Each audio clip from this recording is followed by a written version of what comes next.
Hello students, welcome back. कैसे हो आप सब? होप आप सबकी तैयारी अच्छी चल रही है। देखिए, क्वेश्चन मैं आज आपके सामने लाया हूँ। एक्चुअली में दो क्वेश्चन है, पर इनका रिजल्ट क्या है, सेम है। बट कैसे? ठीक है। और क्वेश्चन ऐसे इस टाइप का क्वेश्चन देखने में भी बहुत खतरनाक लगता है। जैसे बड़े बड़े नंबर है ना, जैसे cos 6x plus 6 cos 4x plus 15 पहला वाला पार्ट में। सेकेंड पार्ट में भी आप देखो तो sine 7x plus 6 sine 5x plus 17 sine 3x। Number बड़े बड़े हैं, थोड़ा गिवन भी थोड़ा सा दूसरे टाइप से गिवन है। ठीक है। तो इस टाइप के क्वेश्चन को प्रोसीड कैसे करें ताकि हमारा रिजल्ट जल्द से जल्द आए। और अगर फर्स्ट स्टेप आप सही, मैं बार बार यही बोलता हूँ कि अगर क्वेश्चन आपको देख कर क्लिक कर गया, हमें फर्स्ट स्टेप क्या करना है, तो क्वेश्चन आपका सॉल्व हो जाता है। मतलब क्वेश्चन वहीं पे खत्म हो जाता है, आगे आपको सोचने की जरूरत नहीं पड़ता। लेकिन अगर वो हमें पता नहीं होता ना, तो अब हमें यहाँ पे या तो फंस जाते हैं या फिर सोचते रहते हैं कि अब क्या करें। ठीक है।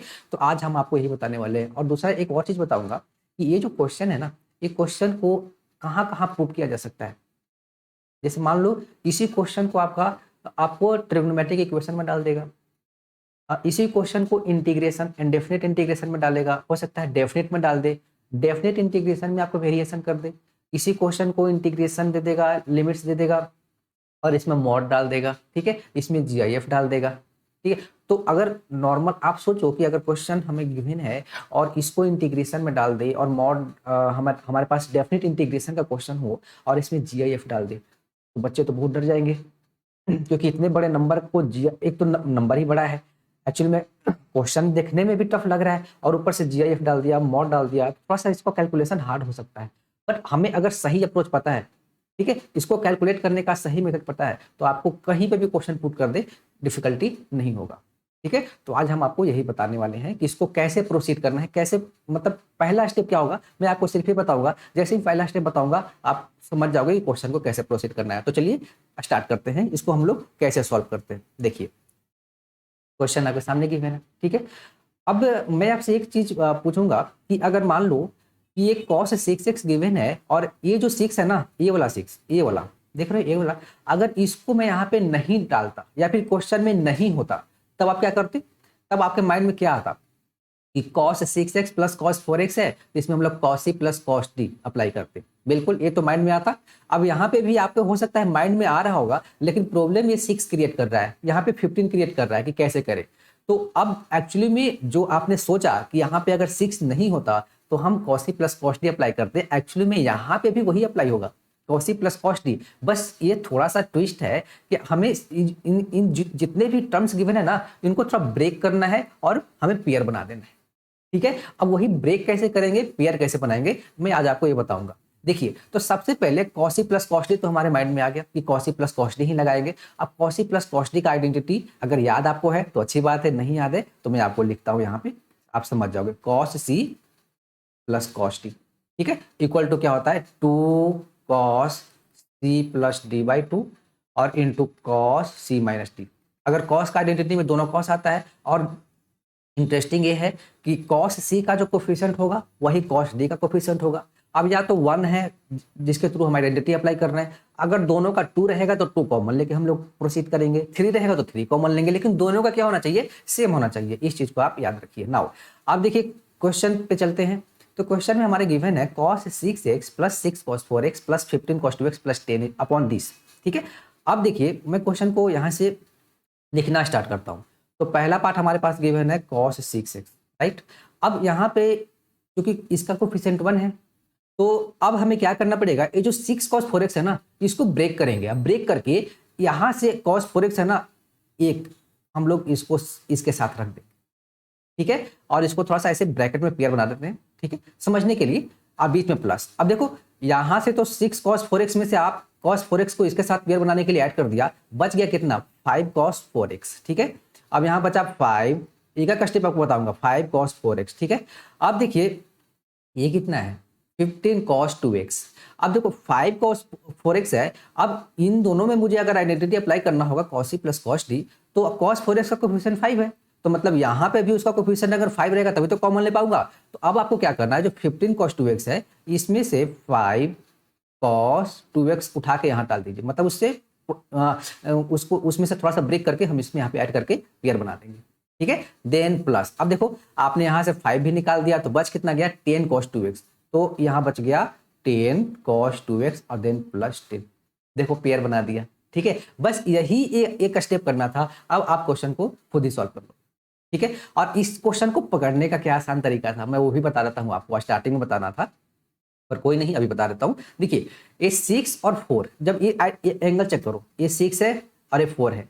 अब आपने cos c plus cos t तो माइंड में सोच लिया, तो ठीक है। तो ये वाला सोचो 2 cos c plus t by 2, ये वाला पार्ट अगर सोचते हैं देखो, तो 6x प्लस 4x 10x हो जाएगा, और 10x डिवाइडेड बाई 2 हम माइंड में करेंगे सॉल्व, ठीक है। अपॉन 2 कितना हो जाएगा 5x, देखो है ना। और दूसरा आप 4x और आप इसके साथ चलोगे 2x के साथ। पहला तो हमने इसके साथ और इसके साथ किया, और हो सकता सेकेंड पार्ट में हम इसके साथ चलते हैं, तो इस पे भी cos c plus cos t apply करेगा ब्रेक करके। तो 4x प्लस 2x जब करेंगे डिवाइडेड बाई 2, यानी कि 6x डिवाइडेड बाई 2 कितना हो जाएगा 3x, है क्या 3x दिख रहा है ना। आगे नहीं है तो नहीं सोचेंगे, अगर आगे होता और भी तो हम लोग और भी सोचते, मतलब उसमें भी सोच देख लेते डिवाइड करके कि रिजल्ट आ रहा है कि नहीं आ रहा है। या ऐसे ही क्वेश्चन को पकड़ लेना है आप, ठीक है। और ऐसे आपको ब्रेक करना है, ठीक है। और दूसरा जो सबसे इंपॉर्टेंट यहाँ पे है, वो चीज आप याद रखिएगा कि न्यूमरेटर को तो हम लोग सिंप्लीफाई कर रहे हैं, डिनोमिनेटर को आपको कुछ नहीं करना है, बस उसको आप ऐसे ही लिखते चलो। यहाँ पे हम लोग क्या लिखेंगे cos देन 5x प्लस 5, और यहाँ पे लिखेंगे cos 3x and then plus 10 cos x, right. हम लोग लिखते चल रहे हैं। अब इसके बाद है थोड़ा सा इसको सिंप्लीफाई करके लिख लेते हैं। इसको आप cos 6x लिखो, आप प्लस कितना लिखो cos 4x लिखते हैं, प्लस पिया तो बना हुआ है हमारे पास, ब्रैकेट में समझने के लिए लिख देते हैं। यहाँ से आपका 5 कॉमन आएगा, हमने 5 कॉमन ले लिया, राइट। देखो दोनों सिमिलर था ना, 5 और 5 तो कॉमन ले लिया आइडेंटिटी अप्लाई करने के लिए। अगर ये नहीं करते तो आइडेंटिटी अप्लाई नहीं होता, plus cos 2x, right. And then plus इनमें से 10 कॉमन आ रहा है, और ये तो cos 2x प्लस 1 बच गया, इसका तो आपको पता है आइडेंटिटी, ठीक है। और डिवाइडेड बाई, मैंने बोला नीचे वाले पार्ट को कुछ नहीं करना है, cos 5x plus 5 cos 3x plus 10 cos x, right. हमें ये लिखते चलना है इक्वल टू। अब देखिए यहाँ पे क्या करना है, आपको आइडेंटिटी अप्लाई करना है। cos c plus cos t कितना हो जाएगा 2 cos c plus d by 2, यानी कि हम लोग लिखेंगे 6x plus 4x divided by 2, right. और इंटू कितना लिखेंगे cos 6x minus 4x divided by 2। एक एक का स्टेप करते चलो, ठीक है। प्लस 5 यहाँ पे हो जाएगा 2 cos then 4x plus 2x divided by 2 into यहाँ पे क्या लिखेंगे cos 4x minus 2x divided by 2, right. Then plus यहाँ पे लिखेंगे 10 ब्रैकेट। अब 1 प्लस cos 2x का आइडेंटिटी कितना होता है 2 cos x, ठीक है। और डिवाइड में हम लिखते चलेंगे इसको, जो भी हमारे साथ चल रहा है। अपॉन क्या लिखा हमने लिखा cos 5x प्लस क्या लिखेंगे 5 cos 3x plus 10 cos x, right. ये हो गया इक्वल टू, थोड़ा सा इसको और लिख लेते हैं, 2 यहाँ पे लिखेंगे cos, ठीक है। अब 6x प्लस 4x कितना हो जाएगा 10x डिवाइडेड बाई 2 कितना हो गया 5x, देखो। और यहाँ पे कितना हो जाएगा cos 6x minus 4x 2x divided by 2 this plus 5 into, अब यहाँ पे क्या हो जाएगा 2, और यहाँ पे cos 4 प्लस 2 6 डिवाइडेड बाई 2 कितना हो जाएगा यहाँ पे 3x, और into cos 4x minus 2x 2x सिर्फ x बचेगा, एंड प्लस कितना बचा 10 इंटू 2 20 हो जाएगा, और देन cos स्क्वायर x, ठीक है। और डिवाइडेड बाई भी हम लोग साथ में इसको लिखते चलेंगे। क्या है हमारे पास, यहाँ पे लिखेंगे cos 5x plus 5 cos 3x and then plus 10 cos x, right. अब इसके बाद क्या करना है हमें अगले स्टेप में, ऊपर में न्यूमरेटर में जो कॉमन दिख रहा है ना वहाँ पे आपको लेना है। मैथमेटिक्स का बेसिक रूल है कि जितना आप सिंपलेस्ट फॉर्म में करते जाओ ना, रिजल्ट आपका उतना आसान तरीके से आते जाएगा। जो कैंसिल आउट होता है कर दो, जो कॉमन आ रहा है उसको कॉमन लेते चलो। तो एक बार और देख लेते हैं क्या क्या कॉमन आ रहा है। ऊपर में हमारे पास हर जगह से 2 cos x कॉमन आ रहा है, राइट। तो 2 cos x हम लोग कॉमन ले लेते हैं। तो यहाँ पे अगर 2 cos x हमने अगर कॉमन लिया तो यहाँ पे कितना बच गया, cos कितना बच रहा था 5x, प्लस यहाँ पे क्या बचेगा हमारे पास 5 cos 3x बच जाएगा हमारे पास 5 cos 3x प्लस यहाँ पे कितना बचेगा 10 cos स्क्वायर x था, तो यहाँ पे 10 cos x बच जाएगा, राइट। ठीक है, देखिए डिवाइडेड बाई, डिवाइड करेंगे, नीचे वाला पार्ट हम लोग देख लेंगे। नीचे वाला part cos 5x plus 5 cos 3x plus 10 cos x है। आपको समझ में आ गया होगा क्या अब होने वाला है, cos 5x plus 5 cos 3x plus 10 cos x। एक बार और हम लोग इसको वेरीफाई कर लेते हैं मैंने सही लिखा है या नहीं। cos 5x यहाँ बचेगा, यहाँ पे हमने 2 cos x कॉमन लिया था, 5 cos 3x बचेगा और यहाँ पे 10 cos x बचेगा और नीचे हमने cos 5 plus 5 cos 3x plus this सही लिखा हुआ। देखिए अब क्या है ना, ये वाला पार्ट है और ये वाला पार्ट देखो क्या हो गया, कैंसिल हो गया दोनों। तो रिजल्ट कितना आ गया 2 cos x। देखो जैसे ही हमने पेयर बनाया, जैसे ही हमने ब्रेक करके पेयर बना दिया, आइडेंटिटी अप्लाई कर दिया, रिजल्ट आ गया। यही तो करना था, बस इसमें जो की पॉइंट था ना वो ब्रेक करना था। बाकी आइडेंटिटी तो हम वही लगाएं जो हम, अगर नॉर्मल क्वेश्चन होता 6 नहीं होता तो वही अप्लाई किया हमने। ठीक है, तो कौन सा ऑप्शन हो गया 2 cos x। देखते हैं कौन सा 2 cos x यानी कि बी। ठीक है, अभी हो गया। इसके बाद चलिए देखते हैं, अब वो क्वेश्चन कर लिया हमने। अभी देखो वही क्वेश्चन को इक्वल टू 0 दे दिया और द नंबर ऑफ सॉल्यूशंस इन 0 से 2 पाई। ठीक है, अब इसके बीच में आपको सॉल्यूशन ढूंढना है। क्या होगा 0 से 2 पाई के बीच में, ट्रिग्नोमेट्रिक इक्वेशन में डाल दिया। तो अब देखो अभी हमने इसको सॉल्व कर लिया तो अब उतना लिखने की जरूरत नहीं है। ठीक है, नॉर्मली क्या लिखा हुआ है 2 cos x equal to 0, right. तो बेसिक आपके है cos x इक्वल टू 0 हो गया। अब इंटरवल 0 से 2 पाई है, ओपन है, 0 से 2 पाई आपका काउंट नहीं होगा। ठीक है, तो cos 2x इक्वल टू 0 मतलब x इक्वल टू कितना हो जाएगा π/2 और दूसरा कितना हो जाएगा 3π/2, राइट। ये 3π/2 एंड 3π/2 ये आपका दो वैल्यू आ गया। अगर प्रॉब्लम है निकालने में तो जनरली क्या होता है कि cos x इक्वल टू 0 होता है तो x इक्वल टू कितना होता है 2n + 1 और यहाँ पे डाल देंगे π/2 where n belongs to integer. ठीक है, इंटीजर z होता है, इंटीजर i भी होता है, किसी से रिप्रेजेंट कर दो। अब यहाँ पे n का वैल्यू आप 0 डालो, 1 डालो, 2 डालो, आपका वैल्यू आते जाएगा और जो इंटरवल गिवन है उसके बीच में आप वैल्यू चेक कर लो। ठीक है, कि वो वैल्यू सेटिस्फाई कर रहा है कि नहीं कर रहा है, जो इतने बीच में आ जाएगा वो आप ले लेना। तो x इक्वल टू π/2 एंड 3π/2 मेरे पास दो वैल्यू आ गए। अब जिन बच्चों ने थोड़ा सा प्रैक्टिस कर रखा होगा या फिर जिनको आइडिया होगा, जिनका कॉन्सेप्ट थोड़ा सा क्लियर होगा, वो क्या करेंगे कि ये अगर देख लिया भी ना तो ये जो ए ऑप्शन में 2 दिख रहा है ना उसको टिक नहीं लगाएंगे। मतलब उसमें वो ये देखकर एक्साइटेड नहीं हो जाएंगे कि चलो 2 आ गया, 2 को हम लोग टिक लगा देते हैं, मतलब इसको आंसर आ गया मेरा। नहीं, बिल्कुल नहीं, क्योंकि जो भी सोल्यूशन आता है ना वो वैल्यू जो आता है उसको इक्वेशन में डालकर जो आपके पास गिवन है उसमें पुट करके देखना होता है क्या उसको सेटिस्फाई कर रहा है कि नहीं कर रहा है। तो x इक्वल टू π/2 एंड 3π/2। ठीक है, अब दोनों, अब नॉर्मली आप देखो डिनोमिनेटर किसी भी इक्वेशंस का या फिर किसी भी जो भी आपके पास क्वेश्चन है, डिनोमिनेटर तो 0 नहीं होना चाहिए। डिनोमिनेटर हो सकता है, जैसे ही डिनोमिनेटर 0 होगा तो फंक्शन क्या हो जाता है, नॉट डिफाइंड हो जाता है। ठीक है, तो अब x इक्वल टू π/2 3π/2 ऑलरेडी इसको सेटिस्फाई नहीं करेगा। रीजन ये है, देखो ना ये पूरा का पूरा पार्ट नीचे कॉस लिखा हुआ है, तो आप जब π/2 अगर हम पुट करेंगे यहाँ पे x इक्वल टू π/2 पुट करेंगे तो ये हो जाएगा cos, ये हो जाएगा 5π/2। ठीक है, प्लस यहाँ पे 5 लिखेंगे और यहाँ पे cos लिखेंगे, यहाँ पे 3π/2 लिखेंगे और प्लस 10 लिखेंगे एंड देन cos π/2। ठीक है, ये सारा पार्ट 0 ही तो है, यहाँ पे 5 है, ये भी cos 3π/2 भी 0 होता है और 10 इंटू 0 होता है, तो अल्टीमेटली आपका सारा कितना आ गया 0 ही तो आ गया। एज ए रिजल्ट आप इसको याद रख सकते हो ऐसे, cos ब्रैकेट 2n + 1 और यहाँ पे अगर π/2। ठीक है, ये अगर हमारे पास गिवन है और इक्वल टू कितना होता है 0 होता है where n belongs to integer. ठीक है ना, ऑड मल्टीपल ऑफ π/2 cos क्या होता है 0 होता है, तो डिनोमिनेटर π/2 पे भी 0 आ जाएगा और 3 भी ऑड है, ये इस पे पुट करेंगे तो भी 0 आ जाएगा। मतलब π/2 3π/2 इसमें से कोई भी सोल्यूशन नहीं होगा, इसका नंबर ऑफ सोल्यूशंस कितने होंगे 0। देखा, अगर 2 आप कर देते तो आपका गलत हो जाता। इस चीज को आपको ध्यान रखना है। चलिए नेक्स्ट क्वेश्चन पे चलते हैं। नेक्स्ट क्वेश्चन हमारे पास है गिवन, देखिए इक्वल टू 1 डाल दिया। ठीक है, तो कोई प्रॉब्लम नहीं, हमने अभी इसको तो सिंप्लीफाई कर ही रखा है। ये कितना लिखा हुआ है 2 cos x इक्वल टू 1, 0 से पाई इंटरवल गिवन है, ओपन इंटरवल है। ठीक है, तो 0 और पाई काउंट नहीं होगा, अगर क्लोज होता तो हम लोग लेते। ठीक है, तो यहाँ पे cos x इक्वल टू कितना हो जाएगा 1/2। ठीक है, तो अब 0 से पाई के बीच में आपका cos पॉजिटिव तो सिर्फ फर्स्ट क्वाड्रेंट में ही होगा। ठीक है ना, एक क्वाड्रेंट जहाँ करते हैं ना तो ये देखो ना ये 0 होता है और यहाँ पे पाई होता है, तो सिर्फ यहीं तो cos पॉजिटिव होता है, यहाँ पे ऑड आर पॉजिटिव होता है, यहाँ पे तो cos नेगेटिव होता है। तो मतलब आपका जो फर्स्ट क्वाड्रेंट में वैल्यू होगा वही होगा, यानी कि हमारे पास x का वैल्यू कितना आ जाएगा cos 60 होता है ना π/3। एक्चुअली में आप लिख सकते हो cos x equal to cos π/3, क्योंकि ये होता है देन x इक्वल टू π/3 हमारे पास आ गया, मतलब एक ही वैल्यू आया। ठीक है, अब यहाँ से एक देखकर मुझे डी ऑप्शन करने का मन तो कर रहा है कि डी पे हम टिक लगा दे या तो इसको चूज कर ले, लेकिन मैंने बताया कि जब भी आपके पास आता है ना वो वैल्यू आप पुट करके चेक कर लेना एक बार।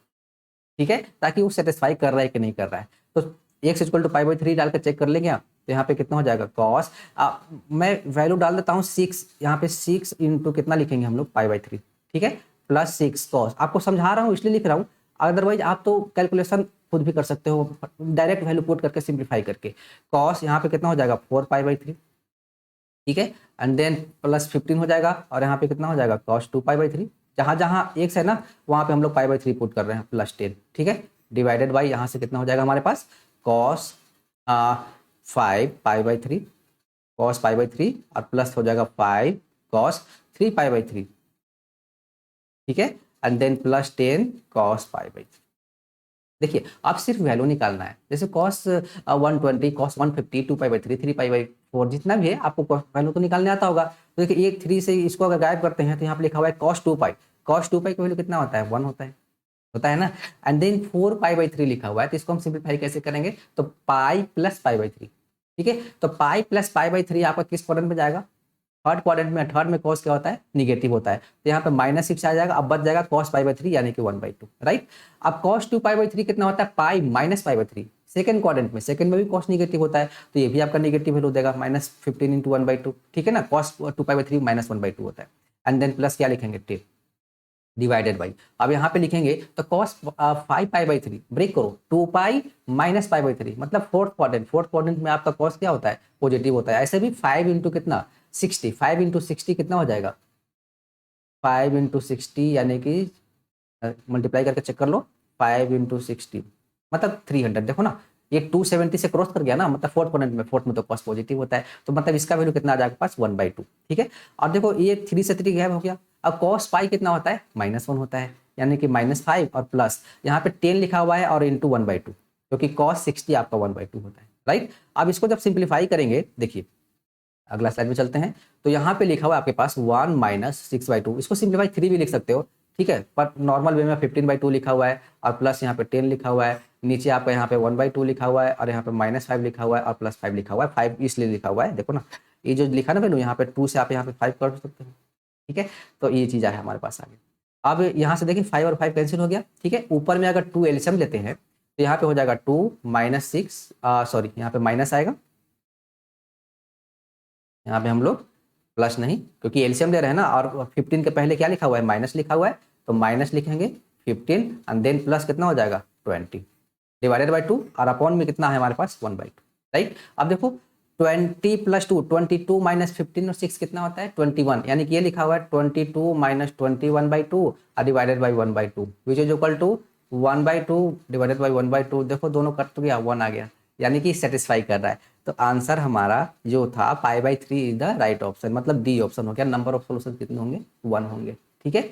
अब ये वाला वैल्यू हमने डाल के चेक कर लिया, ठीक है, यहाँ पे तो हमारा आंसर आ गया। तो आपको वैल्यू पुट करके चेक करना जरूरी है। अब देखो इसी क्वेश्चन को इसने इनडेफिनिट इंटीग्रेशन में डाल दिया, बच्चे देखकर बहुत डर जाते हैं, वाकई में डराने वाला क्वेश्चन भी है। अगर सही मेथड नहीं पता हो, अगर इसे ब्रेक करके हमें पेयर नहीं बनाना आता, तो वाकई में क्वेश्चन बहुत डराएगा आपको। तो अब ये तो क्वेश्चन में कुछ बचा ही नहीं है, आपने ये तो प्रोसीड कर ही लिया है। इसका कितना था 2 cos x × dx, राइट। अब यहाँ से 2 बाहर निकाल लेते हैं, इंटीग्रेशन यहाँ पे क्या लिखेंगे cos x dx equal to 2 हो जाएगा, और cos x का इंटीग्रेशन कितना होता है sin x, और देन क्या लिखेंगे प्लस c, यानी कि 2 sin x + c is the right option. Answer आ गया, ठीक है, कितना आसान हो गया, हमने सॉल्व कर लिया। अब देखिए इसके बाद चलो डेफिनेट में डाल दिया, कोई प्रॉब्लम नहीं है। अभी हमने इसको सिंप्लीफाई कर लिया है, इसको लिखेंगे 2 cos x, इंटीग्रेशन कहाँ से कहाँ तक जा रहा है 0 से π/2, और यहाँ पे लिखेंगे dx।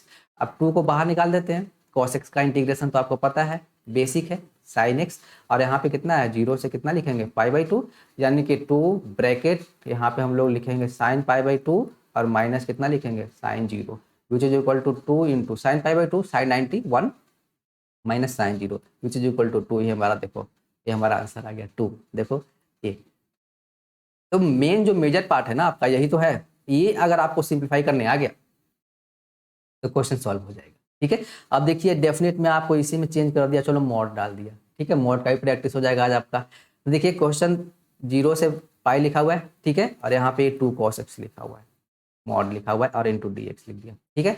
तो अब हम लोग 2 को बाहर निकाल देते हैं, निकाल सकते हैं ना, क्योंकि मल्टीप्लीकेशन में है, और यहाँ पे क्या हो जाएगा cos x हो जाएगा, और यहाँ पे dx हो जाएगा, ठीक है। अब 0 से पाई के बीच में ये जो क्रिटिकल पॉइंट्स निकालना पड़ेगा, क्योंकि पीस वाइज फंक्शन है, फंक्शन कहाँ पे कंटिन्यूस होगा कहाँ पे डिसकंटिन्यूस होगा, ठीक है, वो चेक करना होता है ना।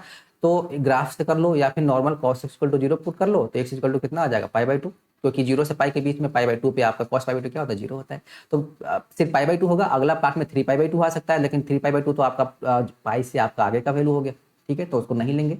तो अब इसको ब्रेक करके कैसे लिखेंगे, 2 लिखेंगे, ठीक है, ब्रैकेट डाल देता हूँ।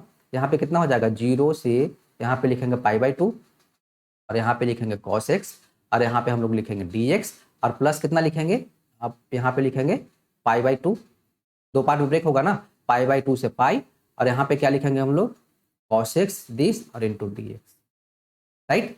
अब इसके बाद हम लोग लिखेंगे 2। अब देखिए मॉड अभी रखा है, बट आपको क्या करना है कि 0 से पाई/2 मतलब फर्स्ट क्वाड्रेंट में cos क्या होता है, पॉजिटिव होता है, तो मॉड भी तो पॉजिटिव से खुलेगा। और अगर थोड़ा सा भी कंफ्यूजन है कि भाई कैसे खुल गया ये, तो आपको क्या करना है, जो इंटरवल गिवन है 0 से पाई/2 इसके बीच का एक वैल्यू ले लो, पाई/3 पाई/6 कुछ भी, और आप ये मॉड के अंदर जो वैल्यू उसमें पुट कर दो x की जगह। अगर मॉड के अंदर पॉजिटिव आया तो पॉजिटिव से खोलना, अगर नेगेटिव आया तो नेगेटिव से खोल देना मॉड को, ठीक है, दिस और प्लस यह लिखा हुआ है हमारे पास पाई/2 और देन लिखा हुआ है पाई, ठीक है। अभी मॉड जो पाई/2 से पाई हमें पता है सेकंड क्वाड्रेंट में क्या होता है, निगेटिव होता है। और अगर ऐसा नहीं करना तो सेम प्रोसेस, पाई/2 से पाई के बीच में आप एक वैल्यू लेना, ठीक है, सेकंड क्वाड्रेंट में, और वैल्यू पुट करके चेक कर लेना। अगर मॉड के अंदर नेगेटिव आया तो नेगेटिव, पॉजिटिव आया तो पॉजिटिव। चूंकि हमें पता है कि सेकंड क्वाड्रेंट में cos क्या होता है, नेगेटिव, तो हम डायरेक्ट भी लिख सकते हैं इसको -cos x और यहाँ पे लिखेंगे dx, राइट। अब इसके बाद 2 हो गया दिस। अब देखिए cos x का इंटीग्रेशन आपको पता है sin x, ठीक है ना। अब यहाँ से कहाँ तक जाएगा, 0 से पाई/2, माइनस को बाहर निकाल देते हैं और cos x का इंटीग्रेशन कितना हो जाएगा, sin x, और अब कहाँ से कहाँ तक जा रहा है, पाई/2 से पाई, राइट, 2 ब्रैकेट। अब देखो वैल्यू 1 बाय 1 पुट करेंगे ना, तो इसको लिखेंगे sin पाई/2 माइनस कितना लिखेंगे, sin 0, थोड़ा सा ऐसे डाल देते हैं समझने के लिए, माइनस यहाँ पे क्या पुट करेंगे, sin pi minus sin pi this, ठीक है, टू दिस। अब sin पाई/2 कितना होता है, 1, 1 माइनस 0, ठीक है, minus sin pi 0, sin pi होता है 1, sin 0 होता है, और मल्टीपल ऑफ पाई क्या होता है, और मल्टीपल नहीं, जितने भी मल्टीपल है, sin n पाई 0 होता है, चाहे sin पाई हो, sin 2 पाई हो, 3 पाई हो। और मल्टीपल सिर्फ cos में चलता है, और मल्टीपल ऑफ पाई/2 cos में होता है। और यहाँ पे सारे मल्टीपल जितने n का मतलब इंटीजर वैल्यू जो भी डाल दो ना, अगर पाई का मल्टीपल है तो sin क्या हो जाएगा, 0 हो जाएगा, sin पाई, sin 2 पाई, sin 3 पाई। तो ये sin पाई कितना हो जाएगा, 0, ठीक है, और माइनस कितना हो गया, 1, ठीक है, इक्वल टू यहाँ पे 2 डाल दिया। अब ये 1 बच गया, देखो ना, अब ये 0 - 1 और माइनस ब्रैकेट खोलोगे तो यहाँ पे 1 आ जाएगा। तो यानी कि हमारे पास जो बचा 2 × 2 विच इज इक्वल टू 4, अब मेरा ऑप्शन आ गया, यानी कि बी। देखो अब डेफिनिट में डेफिनिट वाले क्वेश्चन में मॉड के अंदर डाल दिया तो भी हमने सिंपलीफाई कर लिया। मेजर पार्ट आपका यही था करना है कि सॉल्व कैसे करेंगे। देखिए अब इस क्वेश्चन को थोड़ा सा देखो GIF में डाल दिया, ठीक है ना, क्वेश्चन देखो कैसे कैसे बनते जा रहा है, कहाँ कहाँ पुटअप हो सकता है। तो कोई बात नहीं, हमारे पास GIF में डाल दिया तो भी हम इसको सिंपलीफाई कर लेंगे जी। देखो 0 से पाई/2 लिखा हुआ है, और ये पूरा का पूरा पार्ट आपका लिखा हुआ है 2 cos x और इंटू dx, राइट, ये GIF। अब क्या प्रोसीड करना है तो ग्राफ से कर सकते हो। दूसरा एक मेथड में बताता हूँ आपको कि ऐसे वाले क्वेश्चन को जनरली आप क्या लेना, t = 2 cos x, जो GIF के अंदर वैल्यू है ना उसको t मान लो। अब आपको इंटीग्रेशन में पता है कि t जब लेते हैं तो उसको डिफरेंशिएट भी करते हैं और सारा फंक्शन t में रिप्लेस कर देते हैं, अपर लिमिट लोअर लिमिट भी चेंज करते हैं। तो अब इसको डिफरेंशिएट करेंगे तो dt/dx कितना हो जाएगा हमारे पास, -2 sin x, राइट, ये आ जाएगा हमारे पास। तो यहाँ से हम dx का वैल्यू निकाल सकते हैं, तो dx = कितना हो जाएगा, dt/-2 sin x लिख सकते हैं ना, ये हमने लिख लिया, ठीक है। समझने के लिए dx निकाल दो, सारा वैल्यू रिप्लेस करना है। अब देखिए अगर मैं x का वैल्यू अगर limit upper limit lower limit तो चेंज करना पड़ेगा। तो पहले अपर लिमिट x = पाई/t, तो t = पाई/2, तो हमारे पास t कितना आ जाएगा, 2 cos pi which is equal to 2 × cos pi कितना होता है, 0, रिजल्ट कितना आ गया, 0। और अगर x = क्या लेते हैं, 0, lower limit x = 0, then t = कितना हो जाएगा, 2 cos 0 which is equal to 2, क्योंकि cos 0 1 होता है। अब आपका हर चीज चेंज करना पड़ेगा, तो ठीक है चेंज करते हैं। तो हमने हमारा लोअर लिमिट कितना आ गया, 2 आ गया, ठीक है, और अपर लिमिट कितना आ गया, 0 आ गया। देखो चेंज कर रहा है। अब इसको हमने तो t माना है तो हमने t रख लिया, GIF डाल दिया, इंटू dx का वैल्यू हमने निकाल रखा है कितना, dt/-2 sin।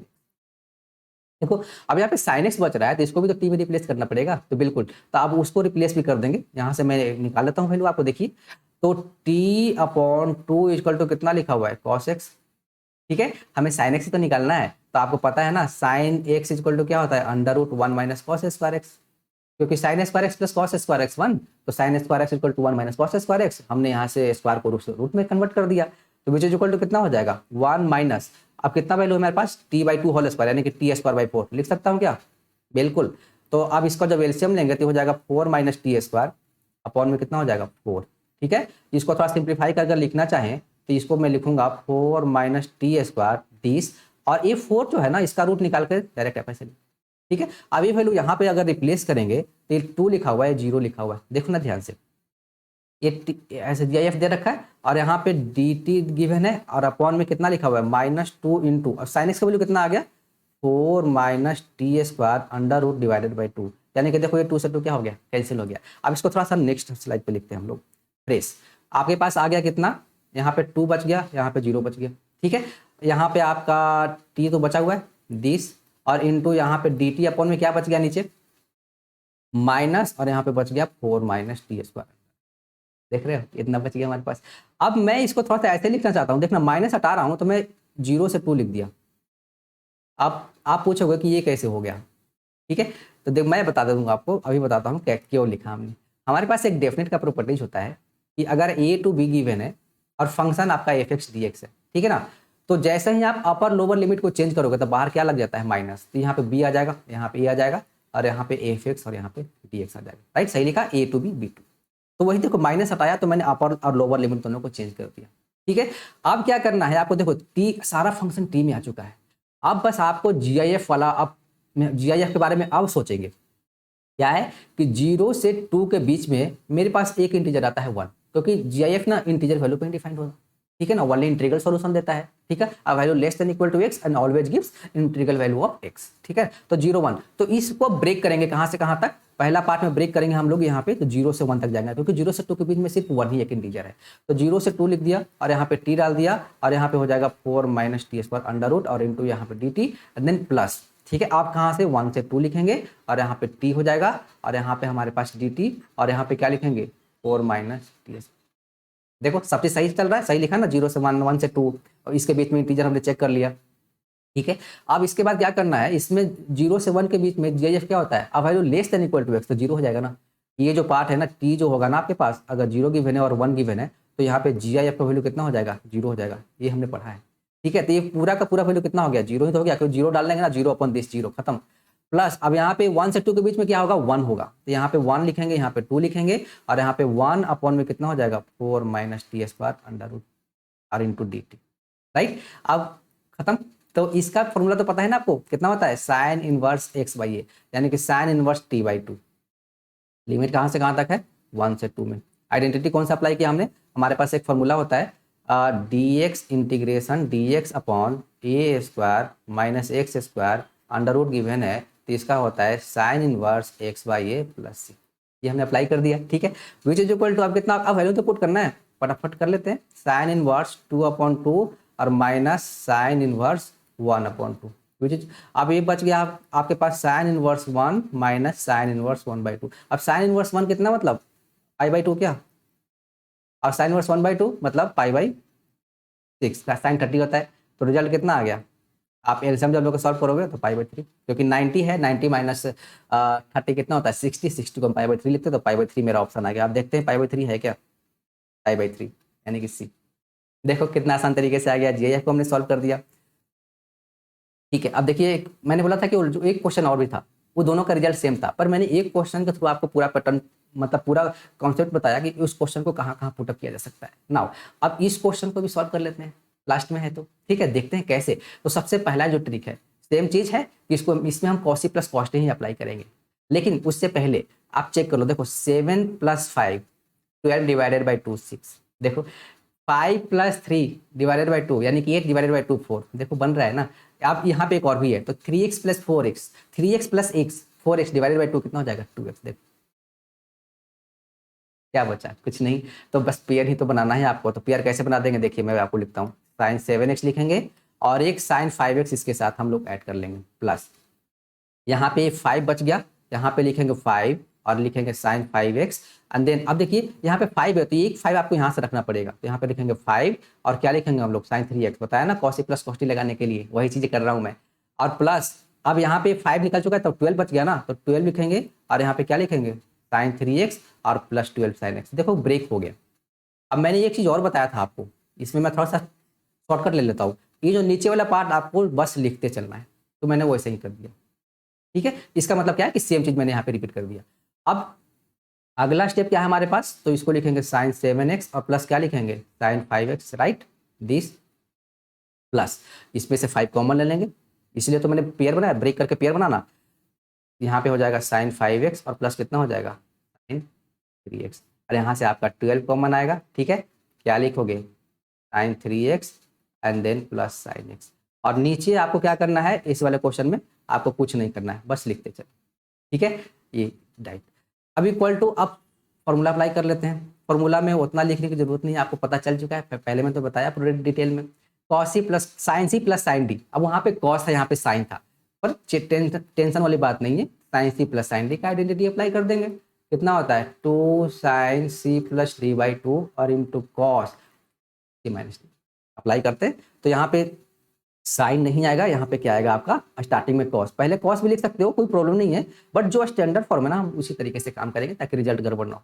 तो 2 यहाँ पे क्या लिखेंगे sine C plus D by 2, देखो ना 7x plus 5x, 12x divided by 2 direct लिखते हैं ना, क्यों इतना लिखना हमें, और इंटू यहाँ पे कॉस लिखेंगे आप 7x माइनस 5x, कितना हो जाएगा 2x डिवाइडेड बाई 2, यानी कि सिर्फ x बचा, प्लस यहाँ पे 5 लिखा हुआ है, इंटू यहाँ पे भी सेम प्रोसेस, 2 लिखेंगे साइन लिखेंगे, यहाँ पे क्या क्या हो जाएगा साइन, ये वाला पार्ट आपका जो लिखा हुआ है इसमें कंफ्यूज मत होना, ये थोड़ा सा ऐसे लिखा गया ना, लगे कि कुछ लिखा हुआ है, ये एक्चुअली में लिखा हुआ क्या है आपका, ये मैंने रिपीट किया है ना, तो ये चीज़ को हमने ऐसे लिखा। ठीक है, ओके, तो 2 sign 5x plus 3x 8x divided by 2 कितना हो जाएगा 4x, तो यहाँ पे आपका 4x हो जाएगा, और then cos C minus D यानी कि 5x माइनस 3x कितना 2x डिवाइडेड बाई 2 यानी कि x बचा, प्लस यहाँ पे 12 लिखोगे और इंटू यहाँ पे 2 लिखोगे, यहाँ पे साइन, अब same way 3x plus x 4x divided by 2 कितना हो जाएगा दिस, और यहाँ पे कितना हो जाएगा cos x, राइट। अब नीचे वाला पार्ट आपका क्या चल रहा है, सेम ही अब एक स्टेप लिखते हैं। ठीक है ना, इसके बाद आप देखो ऊपर में कुछ कॉमन दिख रहा है क्या, 2 cos x, फिर से वही सेम प्रोसेस कॉमन दिख गया ना, क्वेश्चन खत्म हो गया। साइन 6x प्लस, देखो हमने 2 cos x कॉमन निकाला है, तो यहाँ पे 5 बचेगा और यहाँ पे क्या बचेगा साइन 4x बचेगा, एंड देन प्लस यहाँ पे क्या बचेगा 12 साइन 2x। ठीक है, देखो अब नीचे वाले पार्ट को लिख दे क्या, क्योंकि अब तो लिखना ही पड़ेगा ना, क्योंकि अब जितना ऊपर वाले को सिंप्लीफिकेशन करना था उसको हमने कर लिया, साइन 6x प्लस कितना लिखा हुआ है 5 sign 4x then plus 12 sign 2x, कुछ चमत्कार दिख रहा है, देखो ना ये पूरा पार्ट कैंसिल हो गया, इक्वल टू क्या आ गया 2 cos x, कहाँ गया ऑप्शन है क्या बी, देखो 2 cos x, तो दोनों क्वेश्चन का रिजल्ट क्या आया 2 cos x। अब इस क्वेश्चन को भी तो आपको ट्रिग्नोमेट्रिक इक्वेशंस ठीक में पुट कर सकता है, डेफिनेट में डाल सकता है, इनडेफिनेट में डाल सकता है। ठीक है, तो अब क्वेश्चन देखकर आपको मतलब डरना नहीं है, क्वेश्चन को कैसे हम अप्रोच करें, क्वेश्चन को कैसे हमारा डायरेक्शन सही दिशा में जाए, मतलब कहने का मतलब है कि अगर कॉन्सेप्ट आपका क्लियर है, आपको अप्रोच पता है, तो कोई भी क्वेश्चन टफ नहीं होता, और एक्चुअली में सच भी है कि कोई क्वेश्चन हार्ड नहीं होता। ठीक है ना, अगर हमें अप्रोच पता है ना तो क्वेश्चन बन जाता है, अगर वो नहीं पता है तो क्वेश्चन नहीं सॉल्व होता, और ज़्यादा से ज़्यादा किसी क्वेश्चन के साथ 1-2 स्टेप ही होता है ना जो टर्निंग पॉइंट होता है किसी क्वेश्चन का। तो आप अपना कॉन्सेप्ट क्लियर करने की कोशिश कीजिए, क्वेश्चन का पैटर्न समझिए कि क्वेश्चन क्या बोल रहा है, तो चीज़ों को मतलब एक तो डायरेक्ट क्वेश्चन होता है और एक थोड़ा सा ट्विस्ट करके देता है, तो ट्विस्टेड जो क्वेश्चन होता है उस पर आप ज़्यादा से ज़्यादा प्रैक्टिस करेंगे तो आपका जो नॉर्मल हो रहा है वो तो प्रैक्टिस हो ही जाएगा। तो कैसा लगा कॉन्सेप्ट, अगर कॉन्सेप्ट अच्छा लगा तो वीडियो को लाइक कीजिए, चैनल पर नए हैं तो सब्सक्राइब कीजिए ताकि और भी ऐसे इंटरेस्टिंग मैं अगर कुछ आपके लिए अगर बनाऊं तो आपको तुरंत आपको मिल जाए। ठीक है, all the best, thank you, good luck.